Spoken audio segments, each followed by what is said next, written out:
There are a lot of franchises that are beloved and successful right from the start and go on to spawn sequel after sequel after sequel, and then there are films that aren't successful right off the bat, but eventually do get a following and possibly even get a sequel or two. But then there are franchises that get a sequel, but end in an unsatisfying way and drift into obscurity forgotten, and one of those franchises is the Nanny McPhee franchise, a franchise that started off strong with the success and overall positive feedback of the first film. But then the second one came out and didn't make as much money as its predecessor did, and because of that the planned third movie was axed and the franchise just disappeared. And whereas other franchises like Happy Feet, Hoodwinked and even Space Chimps get talked about and reviewed for better or for worse, nobody has ever talked about Nanny McPhee or how the franchise died after the failure of the second film. So today let's talk about the slow death of the Nanny McPhee franchise.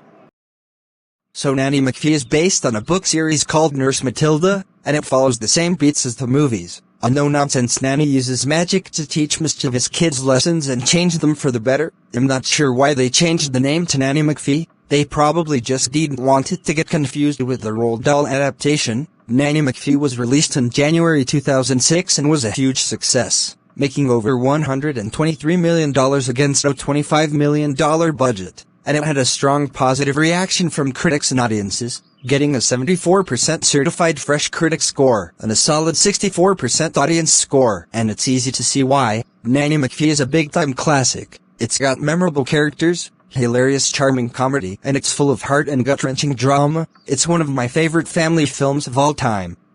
If only they could have had the same success and overall public admiration in the sequel. 4 years later we got Nanny McPhee Returns, or Nanny McPhee and the Big Bang as it's known in the UK, and it's basically the same chop as the first film, but it is different in a few ways, like the antagonist, the struggle, and the fact that the climax is a lot more intense. I mean, it is a pretty big jump from a food fight to a race against time to defuse a bomb before it destroys an entire farm, but for the most part it follows the same SCTRUCTURE as the first movie. The characters, while not as great, are still charming and sympathetic, and the charming humor that I loved from the first movie is still there. Unfortunately, the audience didn't feel the same way, as the film underperformed on every aspect, making only over $93 million against the $35 million aspect, and while it had a solid 75% certified fresh critic score, it dropped significantly in the audience score to a 55%.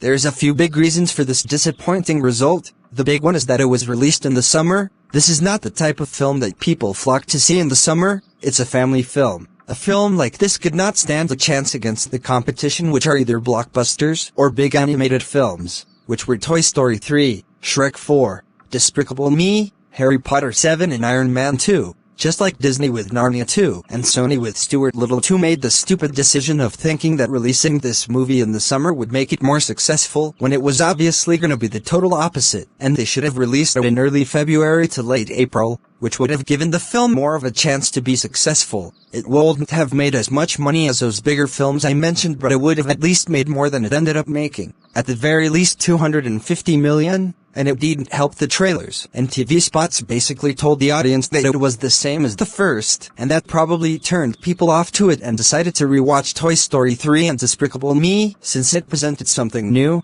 The third movie was planned at Universal before the release of the second movie, but after the film flopped, Emma Thompson officially and sadly announced in an interview that the third movie had been cancelled after the failure of Nanny McPhee 2, and after that the franchise just died and drifted off into obscurity, forgotten and never talked about again. It's sad when franchises die, especially one that had so much charm and heart. The second film wasn't great, but it was still good. But that wasn't enough to keep the franchise going, and unfortunately it didn't generate enough public interest for Universal to jump back into the world of Nanny McPhee, and because of that the franchise just disappeared and never got recalled by any film critic or hardcore movie junkie. But I remember all the charm and heart and creativity that went into these movies, and honestly these movies deserved better. They are charming, wonderful, fun movies that I would highly recommend checking out when you come across them. They are very enjoyable, and I can assure you, you'll come out having a good time. And that's the slow death of the Nanny McPhee franchise, a franchise that deserves more love than it's gotten, and it absolutely doesn't deserve to be forgotten. It is truly an underrated franchise that I hope Universal will at least consider making a prequel to. Maybe a film set in a magic school for nannies showing how Nanny McPhee became the nanny she is.